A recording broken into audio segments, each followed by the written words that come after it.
नमस्कार दोस्तों, मैं पीके सिंह आप सभी को PKSY मैथ पर स्वागत करता हूं। आज का पहला नंबर क्वेश्चन है सर, वो आपका वर्ग का परिमाप से है। थोड़ा सा इसे पहले समझिए कि अगर आप वीडियो देखने से पहले क्वेश्चन बनाना चाहते हैं तो आपका जो क्वेश्चन मिलेगा वो टेलीग्राम पर मिलेगा, और टेलीग्राम है PKSY मैथ्स। टेलीग्राम पर सर्च कीजिए और आप ज्वाइन कर सकते हैं, नहीं तो इस वीडियो के डिस्क्रिप्शन में लिंक दिया हुआ है टेलीग्राम का, आप वहां से टेलीग्राम ज्वाइन कर सकते हैं। उस पर आपको आधा घंटा पहले क्वेश्चन मिल जाता है, पहले उस क्वेश्चन को बना लीजिए आप, उसके बाद फिर आप वीडियो को देखिए, डिस्कशन को। तो पहला नंबर क्वेश्चन जो आपका है दिया गया है, ये दिया गया पहला नंबर क्वेश्चन कि एक वर्गाकार मैदान के प्रत्येक किनारे को 100 पौधे के रोपण से रोपा जाता है। पूरे मैदान को रोपने के लिए कितना पौधा की आवश्यकता है? प्रत्येक किनारा को 100 पौधा के रोपण से रोपा जाता है, और वर्ग में कितना किनारा होता है? तो कहिएगा कि वर्ग में जो किनारा है वो 4, मतलब परिमाप। तब एक किनारा पर 100 तो 4 किनारा पर कितना हुआ? 400। तो कुल रोपण रोपा गया पौधा, उसका मान निकालना, तो 400 नहीं मारना है। क्यों? क्योंकि जो 400 है, जो आप इस पर कॉर्नर वाला को दोबारा काउंट कर दिए, और इनका कॉर्नर कितना है? 4, तो 4 पौधा एक्स्ट्रा काउंट हो गया। इस कॉर्नर 4 है, 4 वाले को एक्स्ट्रा काउंट किए, उस 4 यहाँ कॉर्नर वाले को घटा देना किनारे पर, और 4 को जो शीर्ष बिंदु पर जो घटाए वो आपको आ गया 396। तो कुल 396 पौधे रोपने की आवश्यकता है, जो वर्गाकार किनारे पर 100 वृक्ष आप लगा सकते हैं। नेक्स्ट सवाल आइए, एक के बाद 2 नंबर। 2 नंबर जो सवाल है आपका वे है सर, मानक विचलन निकालना है और डाटा दे रखा है, स्टैंडर्ड डिविएशन निकालना है। डाटा दे रखा है 7, 11, 7, 10, 13, 9। 11, 7, 10, 13, 9 इसका मानक विचलन स्टैंडर्ड डिविएशन निकालना है। सबसे पहले देखिए कि मानक विचलन यदि आपको निकालना है तो मानक विचलन निकालने के लिए ये 3 चरण से आपको गुजरना पड़ेगा। सबसे पहले मानक विचलन निकालने के लिए माध्य निकालिए, माध्य क्या होगा। तब उसके बाद आप प्रसरण निकालिए, और प्रसरण निकालने के बाद आप मानक विचलन स्टैंडर्ड डिविएशन निकालिएगा। सबसे पहले मीन निकालिए, माध्य, उसको बाद वेरिएंस प्रसरण ज्ञात कीजिए, लास्ट में आप मानक विचलन निकालिएगा। तो माध्य निकालेंगे, सभी संख्याओं का योग बटे कुल संख्या माध्य होता है। जोड़े तो 11 और 7, 18 और 10, 28, 28 और 13, आपको 41 और 9 टोटल हो गया 50। तो 50 और संख्या कितना दे रखा है? 5 दे रखा है, मतलब इस संख्या का जो माध्य आया वो 10 आया। प्रसरण निकालना है आपको, तो प्रसरण निकालते समय सिर्फ ध्यान देना है, आप सबसे पहले माध्य निकाल दीजिए, और माध्य निकालने के बाद प्रसरण निकालिएगा। जो आंकड़ा दिया है, समझने के लिए सबसे पहले समझिए कि आंकड़ा जो दिया वो आंकड़ा और माध्य निकाले उनके अंतर का स्क्वायर कर देना। 11 में से माध्य 10 चला गया, उसका स्क्वायर, प्लस दूसरा आंकड़ा 7 है, 7 में से 10 चला गया, उसका स्क्वायर, और प्लस 10 वाले को 10 में से 10 गया, इसका स्क्वायर लिखना है। और नेक्स्ट है 13, 13 में से 10 गया, इसका स्क्वायर, और अगला जो आपको दिया गया है 9, 9 में से 10 गया, इसका स्क्वायर। और टोटल संख्या है, उन संख्या से क्या कर देना है? आपको भाग कर देना है। 1, 2, 3, 4, 5 है, तो 5 से भाग कर देना है। ये प्रसरण हुआ। फिर से बात को समझिए, प्रसरण निकालने के लिए आंकड़ा और माध्य के अंतर का स्क्वायर करना। दिखाई दे रहा है ना पूरा? यहाँ तक देख लीजिएगा। 9 - 10 के स्क्वायर। सबसे पहले हम प्रसरण निकाले, तो प्रसरण निकालने के लिए आंकड़ा और माध्य के अंतर का वर्ग करके सभी को जोड़ देंगे। 11 में से 10 गया, 1 का स्क्वायर आप कहिएगा कि 1। 7 में से -3 और -3 का स्क्वायर चला गया, स्क्वायर किए तो आ गया 9। 7 में से -10 गया, -3। यहाँ आइए 10 में से 10 चला गया 0। यहाँ आपको 3 तिया का 9 और ये आपको 1 हो गया। बटा में कितना 5, ऐड किए 18, 18 2 20, 20 बटे 5 कितना आ गया 4। अगर आपको सवाल में यह रहता कि प्रसरण कितना है तो हम कहेंगे कि इसका प्रसरण है जो 4 है, माध्य कितना है 10 है, लेकिन मानक विचलन निकालना है और मानक विचलन जो होता है वो प्रसरण का वर्गमूल होता है, अंडर रूट वेरिएंस, प्रसरण का वर्गमूल, और प्रसरण 4 दे रखा है, 4 का वर्गमूल 2। हमेशा मानक विचलन जो है, मानक विचलन जो हमेशा होगा वो हमेशा पॉजिटिव होता है, कभी भी नेगेटिव मानक विचलन नहीं होता। तो बात को समझिए कि कोई भी आंकड़ा देकर यदि मानक विचलन निकालने के लिए कहा स्टैंडर्ड डिविएशन, तो मानक विचलन निकालने के लिए माध्य निकालेंगे, मीन, प्रसरण निकालेंगे, वेरिएंस, उसके बाद मानक विचलन निकालने के लिए प्रसरण जो वेरिएंस आया उसका वर्गमूल कर देंगे। नेक्स्ट जो क्वेश्चन आपको है सर 2 के बाद 3 नंबर सवाल, देखिए कि 3 नंबर सवाल क्या है।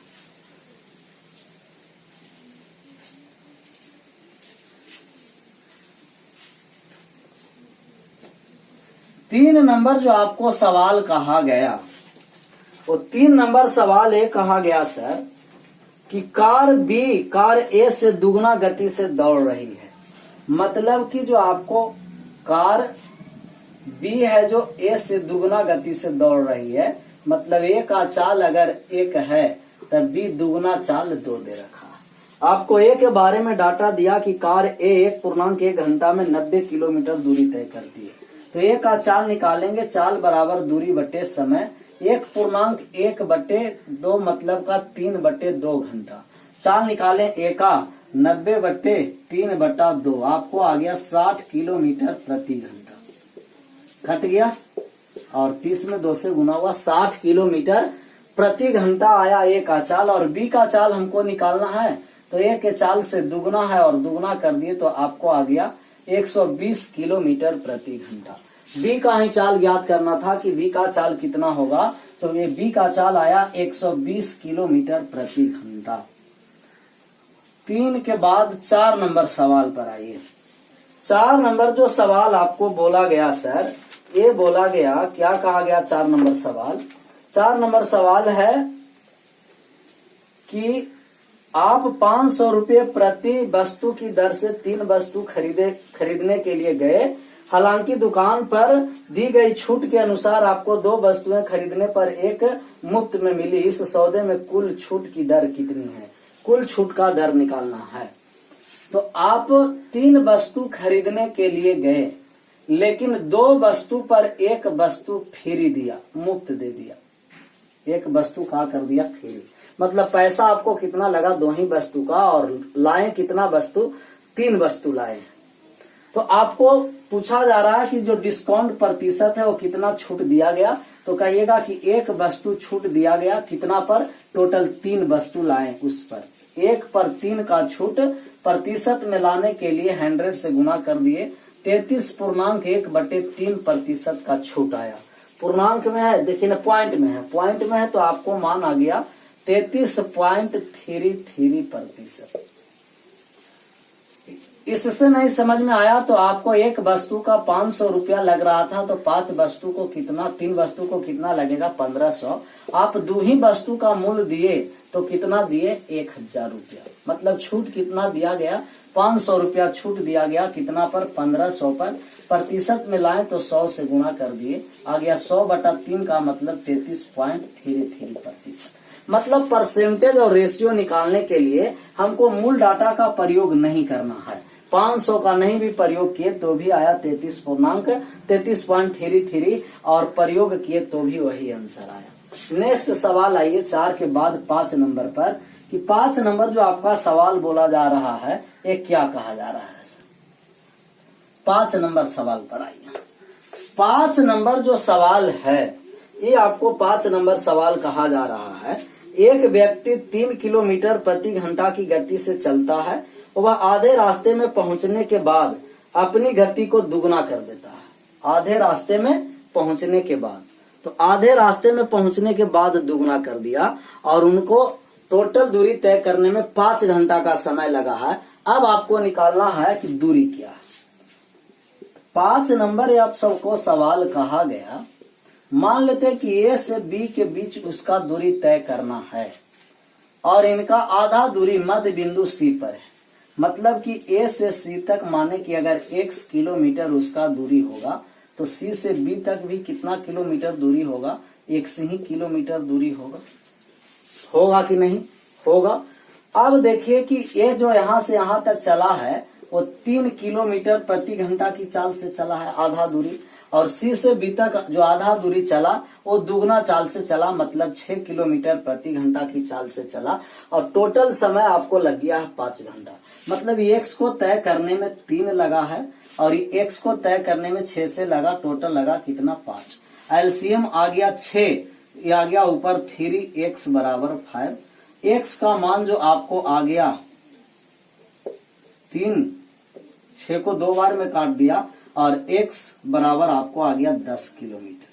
मतलब इसका भी मान 10 है और इसका भी मान 10 है। कुल दूरी पूछा a से b तक का 10 और 10, टोटल दूरी कितना हो गया 20 किलोमीटर।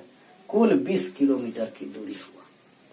तो आप x भी टोटल दूरी मान सकते हैं, तो फ्रैक्शन में आ जाएगा x/2 और x/2। हम टोटल दूरी 2x मान लिए तो x हुआ और a भी x हुआ, जिससे फ्रैक्शन में नहीं आया, आसान से बन गया। नेक्स्ट सवाल पर जो आइए आप 5 के बाद 6 नंबर पर, कि 6 नंबर सवाल क्या कहा जा रहा है।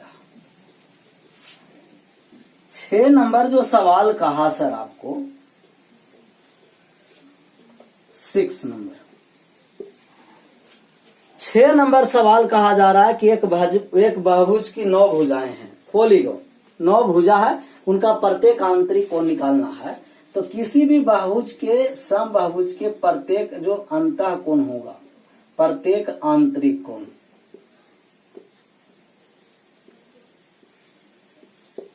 ईच इंटरनल एंगल, वो जो होगा आपको n-2 गुना 180 डिग्री।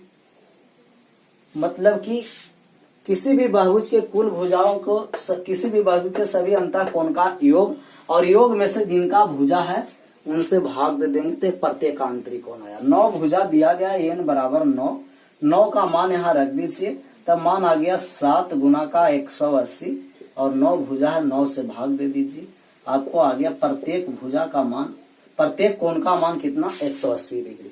बहुभुज में प्रत्येक कोण का मान आ गया आंतरिक 180। बाह्यकोण कहता तो कहते कि प्रत्येक आंतरिक जब आ गया 140, अंतः कोण और बाह्य कोण दोनों मिलाकर के 180 होता है, तो 180 में घटा देंगे 140, बाकी आपको आ गया 40 डिग्री। तो ये बाह्य कोण आ गया, परंतु हमको निकालना है अंतः कोण, और अंतः कोण 140 डिग्री है। 7 नंबर पर आइए कि 7 नंबर जो आपको सवाल कहा गया, ये क्या कहा गया सर। 7 नंबर जो सवाल है वो आपको ये कहा गया 7 नंबर कि एस और टी एक काम को 50 दिन में करते हैं। एस और टी मिलकर किसी काम को 50 दिन में करता है। 20 दिन काम किया तो बाकी शेष बचा काम उसको निकालना है। हम कहेंगे एस और टी एक दिन मिलकर काम करेगा तो 1/50 काम कर देगा। 20 दिन तक दोनों मिलकर काम किया, मतलब काम जो समाप्त हो गया 2/5 काम। 2/5 हो गया है तो शेष कितना बच चुका है 3/5। ये 3/5 काम बाकी है, यही शेष रह गया। आपको शेषी भाग पूछ रहा है कि काम जो शेष है वो कितना भाग है, तो आप कहिएगा कि 3/5 भाग शेष रह चुका है। आपको मान निकालना है 8 नंबर क्वेश्चन। 8 नंबर पर देखिए कि 8 नंबर क्या कह रहा है। 8 नंबर जो सवाल है वो आपको शर्त के अनुसार, कंडीशन के अनुसार सही करना है। 8 नंबर सवाल कहा सर कि प्रस्ताव ए में ए वस्तु को 1599 रुपया में खरीदा और एक मुफ्त पाया। मतलब कि प्रस्ताव ए है और प्रस्ताव बी है, 2 कंडीशन दिया। इसमें 1599 रुपया में एक वस्तु खरीदा है और एक वस्तु फ्री में लिया। एक जो वस्तु है वो फ्री लिया, मतलब यहाँ से 2 वस्तु खरीद कर लाया, उसमें आपको 1599 रुपया देना पड़ा और 2 वस्तु घर पर लाया। क्योंकि एक वस्तु का पेमेंट किया 1599 और दूसरा वस्तु, एक वस्तु अगले वस्तु पर फ्री लिया है, तो उसका पेमेंट नहीं करना पड़ा। दूसरा जो प्रस्ताव है, ये दूसरा कंडीशन है आपको कि एक वस्तु 999 में खरीदी, एक वस्तु 999 रुपया में खरीदा है और एक वस्तु पर 50% छूट दिया। 50% छूट का मतलब कि इसका भी आधा रुपया और लगा, 999 का आधा रुपया और लग गया।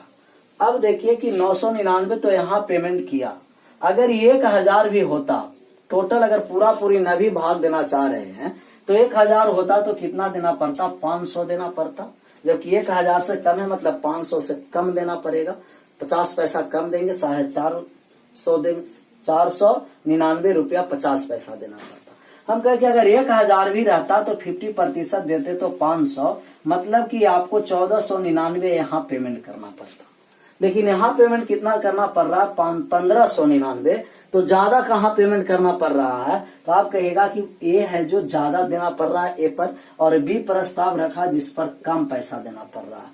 कंडीशन के अनुसार यहाँ से आपको निकालना है, कहेगा कि ए सस्ता है कि बी सस्ता है, कौन महंगा है कौन सस्ता है।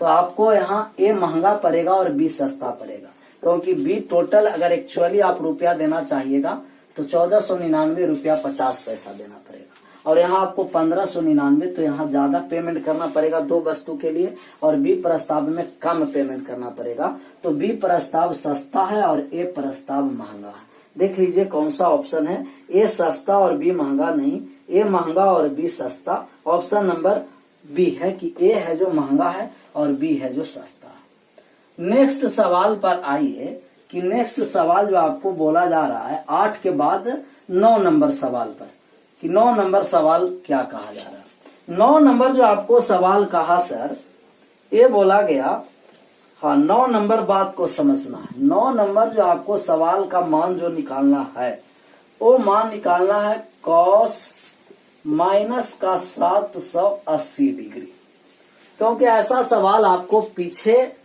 सेट में, पहले वाले सेट में हम कराए हैं, इससे पहले वाले में, प्रीवियस सेट में, तो उसमें आप लोग कमेंट किए थे, एक स्टूडेंट कमेंट किए सर जी इसको और अच्छा तरीका से समझाया जाए, क्योंकि इसमें हमको बार बार दिक्कत होता है। तो ऐसा सवाल फिर इस सेट में लाएं कि जिनको इस तरीका के सवाल में कंफ्यूजन होता है वो आप कम से कम अब क्लियर कर लीजिए। फिर से बात को समझिए, उसमें भी आपको समझाए थे, यहाँ भी समझाने जा रहे हैं कि आपका जो क्वाड्रेंट होगा वो 4th होगा, फर्स्ट सेकंड और थर्ड और 4, 4 गो क्वाड्रेंट है। पहला क्वाड्रेंट में आप जानते हैं कि ऑल पॉजिटिव होता है, ऑल पॉजिटिव जितना है सभी पॉजिटिव होंगे, sine theta, cos theta, tan theta, cot theta, sec, cosec, सभी ऑल पॉजिटिव फर्स्ट क्वाड्रेंट में सभी पॉजिटिव होते हैं। सेकंड में आइएगा तो सेकंड में आपको साइन थीटा और कॉसेक थीटा दोनों पॉजिटिव होंगे, इसके अलावा बाकी सब नेगेटिव होंगे। और थर्ड क्वाड्रेंट में आइएगा तो इसमें थर्ड में टेन ही और कॉट पॉजिटिव होते हैं, बाकी सब नेगेटिव। फोर्थ में आ जाइएगा तो सेक थीटा और कॉसेक थीटा पॉजिटिव, बाकी सब नेगेटिव। सेक थीटा और कॉस थीटा, सेक थीटा और कॉस थीटा पॉजिटिव, बाकी सब नेगेटिव, मतलब इनवर्स। साइन का इनवर्स कॉसेक है, टेन का कॉट है और सेक का कॉस थीटा।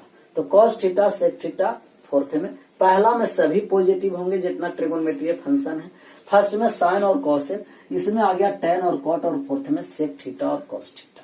ये भी आपको बताया कि अगर ये 0 डिग्री है सर तो ये आपको 90 डिग्री हो जाएगा, और ये हो जाएगा आपको 180 डिग्री हो जाएगा, ये 270 डिग्री, और ये एक राउंड लगा देगा तो 360, मतलब कि जो चतुर्थांश में एक राउंड लगाएंगे तो 360, प्रत्येक राउंड में 360 डिग्री का होता है।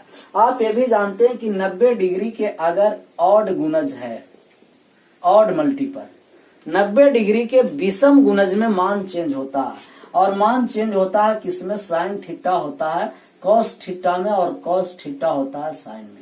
टेन थीटा होता है कॉट थीटा में चेंज, और कॉट थीटा होता है टेन थीटा में चेंज। सेक थीटा होगा कॉसेक थीटा में चेंज, और कॉसेक थीटा होगा सेक थीटा में चेंज। ये विषम गुणज में 90 डिग्री के ऑड मल्टीपल में होंगे, 90 डिग्री के विषम गुणज में, मतलब 90 पर चेंज होगा, 180 पर चेंज नहीं होगा, सम है 90, 270 ऐसा ही 2 के 3 के मल्टीपल, 5 के मल्टीपल, 7 के मल्टीपल, 90 डिग्री के विषम गुणज में मान चेंज होगा सम। अगर 90 डिग्री के इवन मल्टीपल है तो इवन मल्टीपल में मान चेंज नहीं होगा। साइन थीटा साइन ही रह जाएगा, cos cos, tan tan, cot theta cot theta रह जाएगा। तो इतना बात समझ में आया होगा कि अगर जो फर्स्ट क्वाड्रेंट है तो इसमें ऑल पॉजिटिव होंगे, sine theta cosec theta positive, tan theta और कोट थीटा पॉजिटिव होंगे। इसमें सेक थीटा और कॉस थीटा और 90 डिग्री के विषम में मान चेंज होंगे और 90 डिग्री के सम गुणज पर मान चेंज नहीं होता। अब बात को समझिए कि अगर ये क्वाड्रेंट है तो फर्स्ट क्वाड्रेंट में आपको जो मान आएगा वो मान आएगा 0 डिग्री प्लस थीटा आएगा, या तो 360 डिग्री प्लस थीटा आएगा, या तो 90 से छोटा आएगा 90 डिग्री माइनस थीटा। ये 3 पॉसिबिलिटी है जो आपके फर्स्ट क्वाड्रेंट में है। 0 degree plus theta, 360 degree plus theta और 90 डिग्री माइनस थीटा आवेगा जो फर्स्ट क्वाड्रेंट में। सेकंड क्वाड्रेंट में जो आवेगा, ये सेकंड क्वाड्रेंट में देखिए जो आपका मान आया 90 से बड़ा आएगा, मतलब 90 डिग्री प्लस थीटा, और 180 से छोटा आएगा 180 डिग्री माइनस थीटा। तो सेकंड क्वाड्रेंट में 90 डिग्री प्लस और 180 डिग्री माइनस थीटा पॉसिबिलिटी है। कि थर्ड क्वाड्रेंट में आइएगा तो 180 से ज्यादा 180 प्लस थीटा और 270 से कम 270 माइनस थीटा। और फोर्थ क्वाड्रेंट में आइए तो फोर्थ क्वाड्रेंट में आपको 0 डिग्री माइनस थीटा फोर्थ में आया, 360 माइनस थीटा आया फोर्थ में और 270 प्लस थीटा आया फोर्थ में। तो ये आपको फर्स्ट और फोर्थ में 3 सब नाम है। 0 से बड़ा रहेगा तो फर्स्ट में और 0 से छोटा रहेगा तो फोर्थ में। फर्स्ट क्वाड्रेंट में ऑल पॉजिटिव, सेकंड में साइन थीटा और कॉसेक थीटा पॉजिटिव, टेन और कॉट थर्ड में पॉजिटिव होगा, सेक थीटा और कॉस थीटा जो पॉजिटिव होगा वो फोर्थ में होगा। अब बात को यह समझना है आपको कि कोई भी ट्रिगोनोमेट्री फंक्शन दिया हुआ है, जैसे आपको कोई नेगेटिव में दिया जाएगा तो उसमें भी बताया था कि मात्र 2 ही का याद रखना। जैसे आपको दिया कि tan माइनस का थीटा और tan माइनस थीटा का मान निकालना है, तो हम कहेंगे कि tan माइनस थीटा को आप लिख सकते हैं tan 0 डिग्री माइनस थीटा, क्योंकि 0 डिग्री में माइनस घटा है, 0 डिग्री माइनस थीटा। आप देखिए 0 डिग्री माइनस थीटा किस क्वाड्रेंट में है, तो कहिएगा 0 degree minus theta fourth quadrant में है और फोर्थ में tan नहीं आता, सेक और कॉस आता। मतलब सेक और कॉस के अलावा जो आएगा सब नेगेटिव, तो माइनस और माइनस का tan थीटा, क्योंकि 0 डिग्री 90 के सम गुणज है और 0 डिग्री पर मान चेंज नहीं होगा। 0, 180, 360 ये सब है जो सम मल्टीपल है और सम मल्टीपल पर मान चेंज नहीं होता। ऐसा ही आपको बताए थे कि अगर जो आपका कॉस माइनस थीटा दिया तो हम लिखेंगे कि कॉस 0 डिग्री माइनस थीटा, और 0 डिग्री माइनस थीटा किस क्वाड्रेंट में है, फोर्थ में। फोर्थ में तो इसका मान पॉजिटिव होता है तो कॉस को कॉस लिख दिए, 0 पर चेंज नहीं होगा मान, कॉस थीटा कॉसी थीटा रह गया।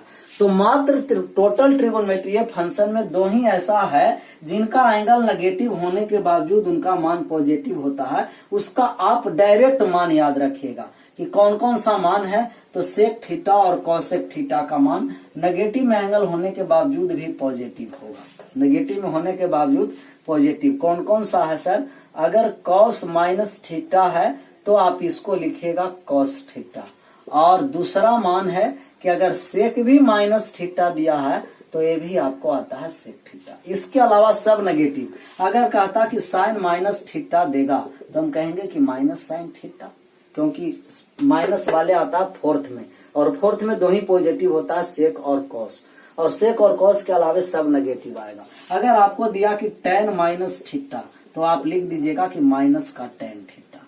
अगर कॉसेक माइनस थीटा दिया कि कॉसेक माइनस थीटा, तब आपको आ जाएगा minus cosec theta. Cot minus theta दिया तो माइनस कॉट थीटा। सिर्फ सेक और कॉस के अलावे जितना आगे का आएगा एंगल नेगेटिव में उसका मान नेगेटिव होगा, सिर्फ ये दोनों का पॉजिटिव होता है। क्यों होता है पॉजिटिव? क्योंकि कॉस और सेक फोर्थ क्वाड्रेंट में पॉजिटिव होता है और नेगेटिव एंगल आता है जो आपको फोर्थ चतुर्थांश में आता है, चौथे में, इसीलिए आपको पॉजिटिव होगा। मान यहाँ निकालना है आपको, मान याद होता है 30 degree, 0 degree, 90 degree, 60 degree, 45 degree. इसका मान आपको निकालना है कि मान माइनस का 780 डिग्री का मान निकालना है। अगर 780 डिग्री का मान निकालना है मतलब कि 360 से अगर ज्यादा हो गया तो सबसे पहले उसको 360 से भाग देकर के छोटा कर देना। क्यों? क्योंकि एक रोटेशन 360 डिग्री का होता है और एक राउंड से ज्यादा नहीं रखना, एक राउंड के नजदीक इर्द गिर्द में ही रखना। 360 से भाग दिए, 2 बार में लग गया 720, बाकी जो बचा शेष वो एंगल बचा 60 डिग्री। अब जो इसका जो मान आएगा इस नेगेटिव में है कॉस, कॉस नेगेटिव के बाद भी पॉजिटिव होता है कॉस, और मान शेष आया कितना 60 डिग्री। पूरा 780 डिग्री को हटा दीजिए 360 से भाग देकर, बाकी मान आया तो cos 60 डिग्री, और cos 60 डिग्री का मान लिख दीजिए। cos 60 का मान आता है 1/2। आंसर आ गया। नेक्स्ट सवाल पर आइए 9 के बाद 10 नंबर पर, कि 10 नंबर सवाल क्या कहा जा रहा है। 10 नंबर जो सवाल है सर आपको ये बोला जा रहा है 10 नंबर सवाल। नेक्स्ट सवाल 10 नंबर सवाल कहा कि रेंज, बहुलक और माध्यिका निकालना है। रेंज भी निकालना है, बहुलक भी निकालना है और माध्यिका भी निकालना है।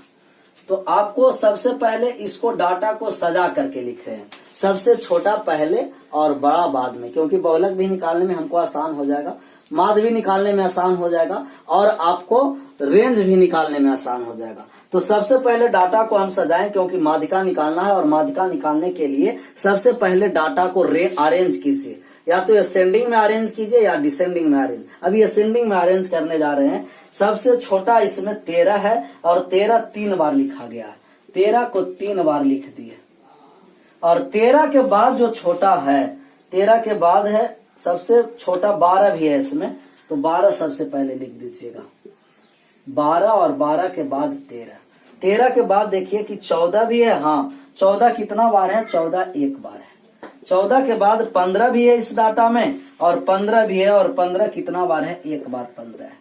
15 के बाद 16 एक बार है, 16 लिख दिए। 16 के बाद 17 नहीं है, 18 है इसमें, तो 18 एक बार लिख दीजिए। 18 के बाद 19 नहीं है, 20 नहीं है, 21 है, तो 21 लिख दीजिए। यहाँ से डाटा गिनते 1 2 3 4 5 6 7 8 9। इसमें क्वेश्चन वाले में भी 9 ही है ना, 2 4 6 8 और 1 9।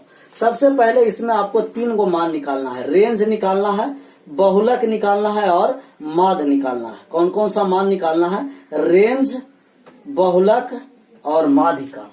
रेंज निकालना है, रेंज,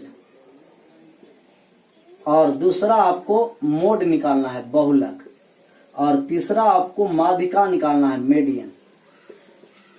इसको डाटा देकर के आपको 3 मान पूछा, रेंज, मोड और मीडियन। सब बहुत आसान है निकालना, रेंज, मोड, मीडियन।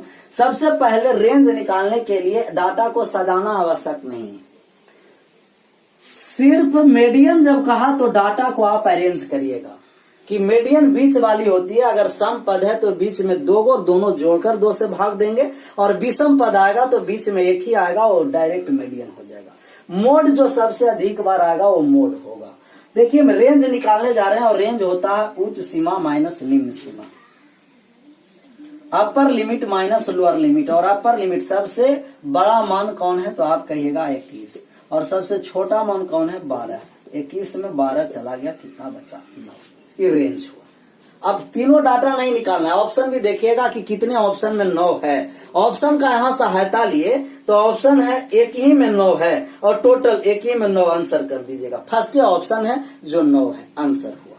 लेकिन हम लोग का यहाँ एग्जाम नहीं देना, हम लोग को समझना है कि रेंज भी किस तरीका से निकाला जा रहा है और मोड भी किस तरीका से। तो रेंज उच्च सीमा माइनस निम्न सीमा, आंकड़ा में जो सबसे बड़ा मान है उस सबसे छोटा मान को घटा दिए, रेंज आ गया। मोड निकालना है जो सबसे अधिक बार, और अधिक बार कौन है? 13।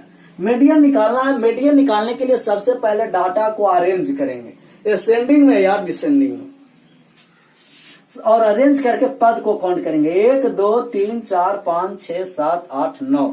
9 है जो विषम पद है, 9 है विषम पद, 10 रहता सम पद। विषम पद है, बीच में 1 आएगा और इधर आपको 4 छोड़ दीजिए, 4 इधर, जो बीच में आया वही आपको आ गया मीडियन।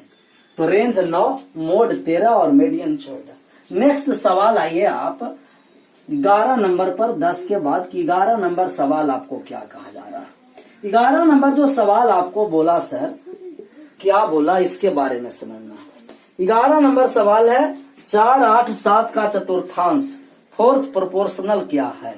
4 है, 8 है और 7, इसका फोर्थ प्रोपोर्शनल निकालना है कि चौथा मान क्या होगा। तो अगर ए, बी, सी और डी दे रखा है 3 संख्याएं और 3 का मान आपको पूछा गया कि डी फोर्थ चतुर्थांश क्या होगा, तो हम कहेंगे कि लास्ट वाले दोनों का गुणनफल में फर्स्ट वाले ए से भाग दे देते हैं तो फोर्थ चतुर्थांश आता है, मतलब BC by A. BC by A करेंगे तब बी और सी कितना है, 7 है और 8 है। यह ए, बी और सी, और भाग दे दिए 4 से, आपको आ गया 14 मान आ गया। नेक्स्ट सवाल आइए 11 के बाद 12 नंबर सवाल आपको क्या कहा जा रहा है। 12 नंबर जो सवाल है सर वो आपको प्रॉफिट एंड लॉस से है, और प्रॉफिट एंड लॉस के बारे में समझिए क्या कहा जा रहा है।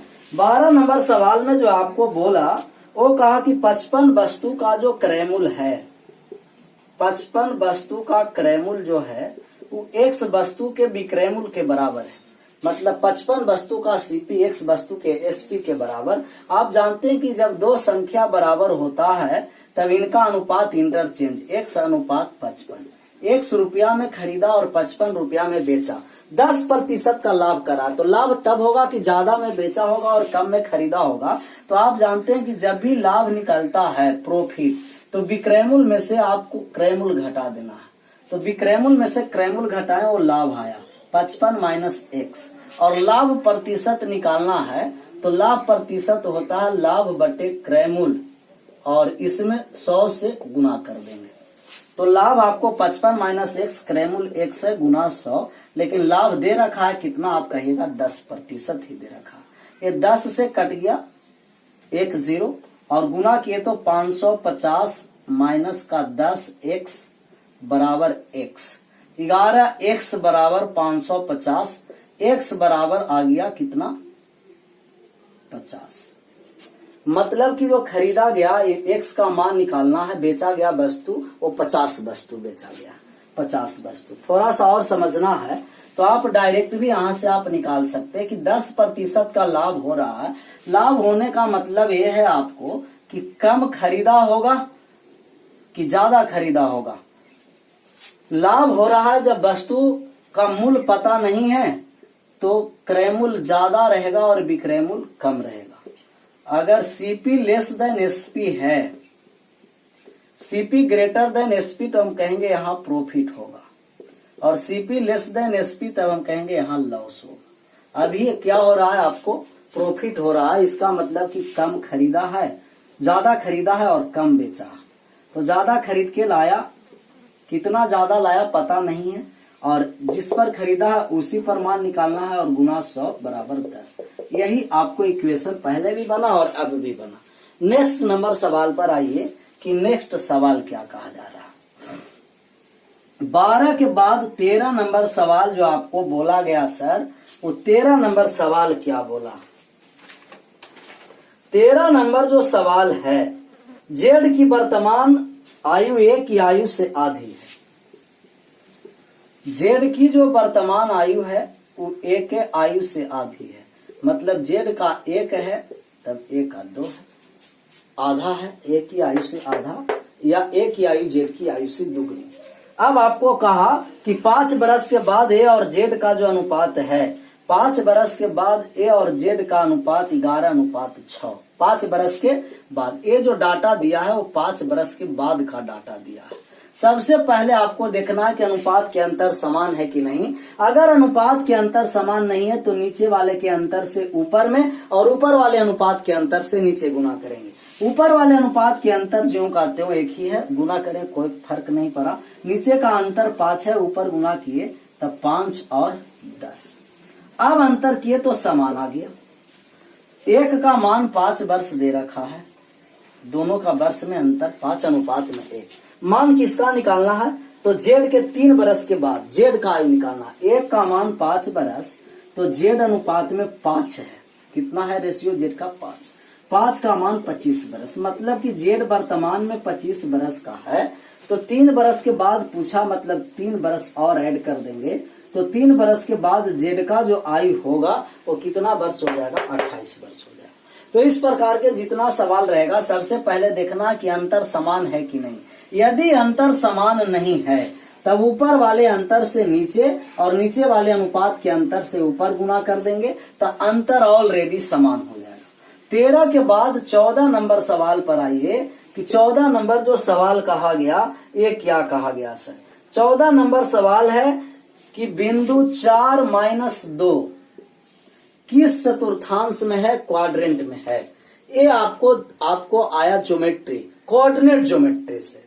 आप देखिए कि अगर ये एक्स वाई प्लेन है, प्लेन में एक्स वाई एक्सिस, ये एक्स एक्सिस है और ये वाई एक्सिस है, और इसको कहते हैं ओरिजिन, जो मूल बिंदु है 0, 0। अगर एक्स एक्सिस से दाईं और मूल बिंदु से एक्स एक्सिस पर दाईं ओर जाएंगे तो मान पॉजिटिव हो जाएगा, बढ़ता जाएगा, और इसको बाईं ओर आएंगे तब मान नेगेटिव आएगा, घटेगा। ऊपर जाएंगे मूल बिंदु से तब बाई का मान पॉजिटिव, और नीचे आएंगे तभी बाई का मान नेगेटिव होगा। अब बात को समझिए कि अगर ये एक्स एक्सिस है तो एक्स एक्सिस को भुज एब्सिसा कहते हैं और बाई एक्सिस को कोटि कहते हैं, ऑर्डिनेट। एक्स एक्सिस को भुज कहा जाता है, बाई एक्सिस को कोटि कहा जाता है। ये एब्सिसा हुआ, इंग्लिश में कहते हैं इसे, और इसको कहते हैं ऑर्डिनेट। सबसे पहले कोई भी बिंदु को लिखा जाएगा तो सबसे पहले भुज लिखा जाता है, तब कोटि। पहले एक्स का मान लिखेंगे तब बाई का मान लिखेंगे। यहाँ देखिए कि इस फर्स्ट क्वाड्रेंट है और इस सेकंड क्वाड्रेंट है, और यह जो थर्ड है और ये फोर्थ है। फर्स्ट क्वाड्रेंट में चलेंगे तो हम कहेंगे कि फर्स्ट में एक्स भी प्लस है और बाई भी प्लस है, मतलब फर्स्ट क्वाड्रेंट में दोनों प्लस होता है, एक्स भी प्लस और बाई भी प्लस। इसमें आए सेकंड में आए तो देखे कि एक्स ए वाले रेखा है, मतलब मूल बिंदु से बाईं ओर है, तो एक्स माइनस और बाई इसमें प्लस है, तो एक्स माइनस बाई प्लस। इसमें आइए तो एक्स भी माइनस है और बाई का भी माइनस है, मतलब थर्ड में दोनों माइनस है। फोर्थ में आइएगा तो फोर्थ में एक्स है प्लस और ए है माइनस। फिर से बात को समझिए, फर्स्ट क्वाड्रेंट में एक्स बाई दोनों पॉजिटिव होते हैं, थर्ड में एक्स माइनस बाई प्लस होते हैं, सेकंड में। थर्ड में आइए तो दोनों नेगेटिव आएंगे, फोर्थ में आए तो एक्स प्लस और बाई माइनस। इतना बात समझ में आ गया। अब देखिए मान निकालने जा रहे हैं, एक्स एक्स को भुज बाई एक्स को कोटि। ये सब बात को ध्यान में रखना कि किसे कोटि कहते हैं और किसे भुज कहते हैं। तो कोटि और भुज के बारे में क्लियर हुआ होगा। अब कह रहा है आपको कि एक्स है जो -2 है, तो हम कहेंगे कि -2 यहां चलेगा, एक्स एक्सिस के माइनस है, और बाई है जो 4 है, ये 4 है। तो ये जो आपको किस क्वाड्रेंट में है एक्स, तो आप कहिएगा कि ये जो क्वाड्रेंट है रेखा, ये एक्स और बाई, एक्स पॉजिटिव और बाई नेगेटिव किस में है? सॉरी, एक्स नेगेटिव है और by positive third quadrant, second में, फर्स्ट सेकंड थर्ड और फोर्थ। तो एक्स माइनस है तो इस अक्ष पर है और बाई प्लस है तो इस अक्ष पर है। मतलब जो मान आपको आया वो किस क्वाड्रेंट में आया? सेकंड क्वाड्रेंट में। यही पूछ रहा था कि किस चतुर्थांश का बिंदु है, तो आप कहिएगा कि बिंदु -4 - 2 है। अच्छा, उल्टा हो गया, एक से बात को समझ लीजिए, -4 2 नहीं है, 4 - 2 है। तो जो बता दिया आपका, जो -2 और 4 का बता दिए, -2 और 4, आपका जो बिंदु दे रखा है वो 4 - 2 दे रखा है, मतलब एक्स प्लस में दे रखा है और बाई माइनस में दे रखा है। तो किस में आ गया? फोर्थ में। एक्स प्लस 4 और बाई -2 ये किस क्वाड्रेंट में है? तो कहिएगा कि फोर्थ में। तो पहले एक्स एक्सिस और उसके बाद में बाई एक्सिस। तो एक्स पॉजिटिव है सर और बाई नेगेटिव है, किस में आ गया? फोर्थ में। नेक्स्ट सवाल आइए, 14 के बाद 15 पर चले आइए कि 15 नंबर जो सवाल कहा वो क्या कहा? 15 नंबर सवाल, 15 नंबर सवाल है आपको 15। नेक्स्ट सवाल 15 नंबर है वो बंद, ये तो फार्मूला है। आप जानते हैं कि सेक स्क्वायर थीटा माइनस का टेन स्क्वायर थीटा बराबर 1 होता है। कहेंगे कि सेक स्क्वायर थीटा बराबर होता है 1 प्लस टेन स्क्वायर थीटा। आपको जो मान दे रखा है, कहा कि वो 1 plus tan square two theta का मान निकालना, वो 1 plus tan square two theta.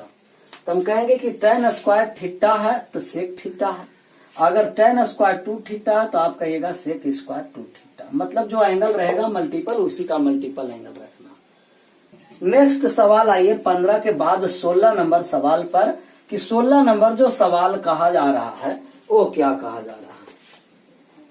16 number जो सवाल है सर, ये आपको कहा गया 16 नंबर कि जब मैं अपने फार्म हाउस पर अकेला जाता हूं तो 80 किलोमीटर की गति से बिना रुके अपनी कार चलाता हूं।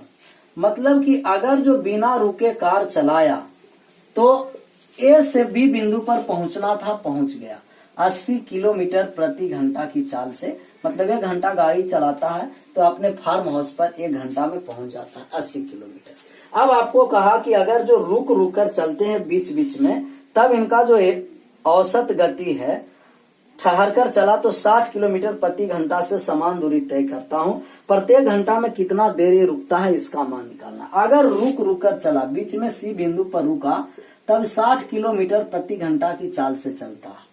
पहले चलता था 80 किलोमीटर की चाल से, तो 1 घंटा में 80 तय करेगा। अब 60 किलोमीटर प्रति घंटा की चाल से चल रहा है, तब 1 घंटा में 60 तय करेगा। हम कहेंगे कि 1 घंटा में कितना किलोमीटर दूरी कम तय किया है, 20 किलोमीटर। ये 20 किलोमीटर दूरी कम क्यों तय किया, तो आप कहेगा कि क्योंकि चलना था 80 से, तो चला है कितना से, 60 से। अगर ये 80 से ही 20 किलोमीटर दूरी तय करता, 80 से ही 20 किलोमीटर दूरी तय करता, तो कितना घंटा लगता, 1/4। 1/4 का मतलब कि 15 मिनट। मतलब 1 घंटा में वो 15 मिनट विलम्ब हो गया, जिसके कारण 20 किलोमीटर दूरी कम चला। तो कभी भी आपको पूछेगा कि कितना किलोमीटर कम चला 1 घंटा में, कितना मिनट, 1 घंटा में कितना मिनट रुकता है, तब आप डायरेक्ट का रुकने का जो समय है, आपको रुकने का समय है वो आप डिफरेंस लिख दीजिएगा ऊपर, दोनों का अंतर, और बटा का ग्रेटर वैल्यू, दोनों में जो बड़ा होगा, और 60 से, क्योंकि मिनट में हमको लाना है तो 60 से गुना कर देंगे। डिफरेंस लाएं, 60 और 80 का डिफरेंस 20, दोनों में बड़ा कौन है, 80, और ये 60 से मल्टीपल कर दिए तो कितना मिनट आ गया, 15 मिनट। तो आप डायरेक्ट फॉर्मूला भी रख सकते हैं, नहीं तो बहुत आसान है कि चलना था 80 चला, 60 कम कितना चला, 20। क्यों कम चला, क्योंकि आज 60 से चला है। 20 तब चलता कि जब 80 से चलता, 80 से चलता तो मतलब 15 मिनट रुकने में समय दे दिया। नेक्स्ट सवाल 16 के बाद 17 नंबर सवाल पर आइए सर, कि 17 नंबर जो आपको सवाल कहा है, ये 17 नंबर सवाल क्या कह रहा है। 17 नंबर जो सवाल है आपको, एक 45 सेंटीमीटर लंबी और 35 सेंटीमीटर चौड़ी, 45 सेंटीमीटर लंबाई है और 35 सेंटीमीटर चौड़ाई है। 45 और 35 आपको करा कि 5-5 सेंटीमीटर के चारों किनारे से वर्ग काटा जाए तो बची हुई चादर से एक खुला बक्सा बनाया गया, तो बक्सा का आयतन ज्ञात करना कि आयतन क्या है। देखिए आयतन निकालने जा रहे हैं। 5-5 सेंटीमीटर का आपको एक काट दिया गया वर्ग, तो 5-5 के काटे तो 5-5 10 कटा, तो बचा कितना, 35 में से 10 चला गया, आप कहिएगा कि 25 का बचा है। और 5 यहाँ कटा तो 10 कटा, तब यहाँ कितना बचा, 35 का बचा है। देखिए काट के जो बचा है तो इस तरीका से आपको बचा है सर। ये पूरा था यहाँ से यहाँ 35, ये जो आपको वर्ग कटा, ये वर्ग काट करके इस तरीका से बचा है, और वर्ग काट करके इसको मोड़ दीजिए इस तरीका से, और अगर मोड़ देंगे इस तरीका से चौबगल से, तो आपको ये बक्सा दिखाई देगा। यही बक्सा का आयतन निकालना है। तो हम कहेंगे कि बक्सा का जो लंबाई अभी है वो 35 है। क्यों है, क्योंकि यहाँ से कट चुका है और यहाँ से 5 कट गया, तो 10 कटा 35। चौड़ाई है तो यही चौड़ाई 25 दे रखा है, और जो ऊंचाई होगा बक्सा का, यही हाइट होगा, 5 सेंटीमीटर वाले हाइट होगा, तो हाइट जो आपको आया 5। बक्सा का आयतन होता है लंबाई गुना चौड़ाई गुना ऊंचाई। LBH आयतन होता है लंबाई 35 है, चौड़ाई है 25 और ऊंचाई है 5। गुना किए तो 35 में 5 से गुना किए तो 5 5 25 के 5 हासिल 2 175 और 175 में 25 से गुना कर लीजिए कि कितना आ रहा है। गुना करने जा रहे हैं 175 में 25 से गुना किए तो 25 में 5 से गुना किए 125, 125 का 5 हासिल 12 और 25 में 7 से गुना किए 175 और 12 87 का 7 हासिल 18, 25 और 18 43, 4375 सेंटीमीटर क्यूब हुआ। नेक्स्ट सवाल आइए कि नेक्स्ट सवाल आपको पूछा वो क्या पूछा। 17 के बाद 18 नंबर जो आपका सवाल है वो 18 नंबर सवाल है सर कि त्रिभुज एबीसी और डीईएफ समरूप त्रिभुज है।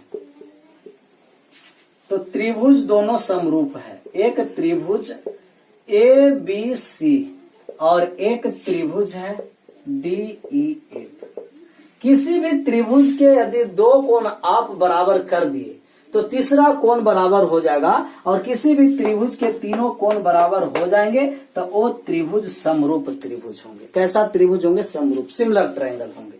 ऐसे ही दे रखा है कि समरूप है और ई और एफ का मान दे रखा है कि 7 है और ए और बी का मान दे रखा है, बी और सी का मान दे रखा है कि 4 है। एबीसी त्रिभुज का क्षेत्रफल भी दे रखा है कि एबीसी त्रिभुज का क्षेत्रफल 144 है। किसी भी त्रिभुज, दो समरूप त्रिभुज के संगत भुजा का अनुपात आपस में बराबर होते हैं। या तो दो समरूप त्रिभुज हैं तो समरूप त्रिभुज के परिमाप के अनुपात संगत भुजा के अनुपात के बराबर समरूप त्रिभुज के क्षेत्रफल का अनुपात है जो इनके संगत भुजा के वर्गों के अनुपात के बराबर होंगे। तो क्षेत्रफल का हम अनुपात निकालेंगे कि त्रिभुज एबीसी और त्रिभुज डीईएफ का जो क्षेत्रफल का रेशियो होगा वो क्या होगा। तो इनके भुजा के वर्ग के अनुपात के बराबर, भुजा 4 का वर्ग किए तो 16 और 7 का वर्ग किए तो 49। 16 का मान दे रखा है कि 144, 16 का मान 144 तो 1 का मान हो गया 9 और 49 का मान निकालेंगे तो 49 में 9 से गुना कीजिए। 9 में 9 से गुना किए 81, हासिल बचा 8 और 9 में 36, 36 और 8 44, 441 सेंटीमीटर स्क्वायर। तो दो समरूप त्रिभुज के संगत भुजा का अनुपात आपस में बराबर होते हैं, परिमाप का अनुपात संगत भुजा के अनुपात के बराबर होते हैं, परंतु इनका जो क्षेत्रफल का अनुपात है संगत भुजा के वर्ग के अनुपात के बराबर होते हैं। नेक्स्ट सवाल आइए कि नेक्स्ट सवाल आपको क्या कहा जा रहा है। जो नेक्स्ट सवाल 19 नंबर है सर, 19 नंबर कहा कि एक 20 मीटर लंबी सीढ़ी की लंबाई ये है जो आपको 60 डिग्री का उन्नयन कोण बनाया दीवार से। ये 90 डिग्री है तो आप कहिएगा ये 30 डिग्री हो जाएगा। और सीढ़ी की लंबाई कर्ण होता है और सीढ़ी की लंबाई मीटर में दे रखा है कि सेंटीमीटर में। ये देख लीजिए दिया गया आपको 20 मीटर सीढ़ी की लंबाई। तो हाइट एंड डिस्टेंस के सवाल में यदि पतंग उड़ा रहा है तब पतंग के जो डोरी धागे है, ये धागे की लंबाई या तो सीढ़ी की लंबाई हो, पतंग के धागे की लंबाई, सीढ़ी की लंबाई, या तो अगर आपको पुल की लंबाई पूछा तो ये सब जो होता है वो कर्म होता है। 90 डिग्री के सामने वाले भुजा कर्म। तो पतंग के धागे की लंबाई, सीढ़ी की लंबाई, पुल की लंबाई कर्म हाइपोटेनस होते हैं। और आप जानते हैं कि 90 है तो 90 के सामने 2, 30 के सामने 1 होता है और 60 के सामने रेशियो √3 होता है। 2 का मान 20 दे रखा है तो 1 का मान 10, √3 का मान 10 √3 आ गया और √3 का मान देंगे 1.732 गुना किए तो 17.32 मीटर। यही पूछ रहा है कि दीवार की ऊंचाई कितना होगा और दीवार का जो ऊंचाई होगा उनका मान दे रखा है 17.32 ऑप्शन नंबर 2।